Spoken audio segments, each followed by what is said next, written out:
Zee 24 तास एक पाऊल पुढे। काळ आला होता पण वेळ आली नव्हती या उक्तीचा मुंबईमधल्या दादर रेल्वे स्थानकावरती मंगळवारी प्रत्यय आला।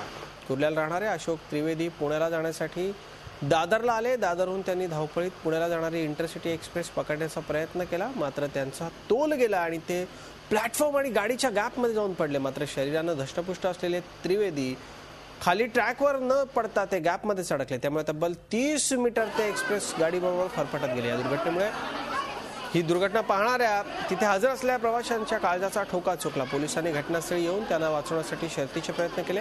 तब्बल 1 तासांच्या अथक प्रयत्नानंतर त्यांना वाचवण्यात यश आलं। या ऑपरेशनच्या दरम्यान ट्रॅकवरील संपूर्ण रेल्वे वाहतूक दुसऱ्या मार्गावरती वळवण्यात आली होती। अशोक त्रिवेदी हे चक्क मृत्यूच्या दारातून परत आल्याची भावना त्यांच्या चेहऱ्यावर स्पष्टपणे झळकत होती। सध्या त्यांच्यावर सांताक्रूजच्या एका खासगी रुग्णालयात उपचार सुरू आहेत, पण कुठल्याही प्रवाशांना चालती गाडी पकडण्याचा प्रयत्न करू नये हे रेल्वे वारंवार आवाहन करते। ते धुडकावल्यानंतर या अशा पद्धतीने थरारक प्रसंगाला सामोरं जावं लागतं। झी 24 तास एक पाऊल पुढे।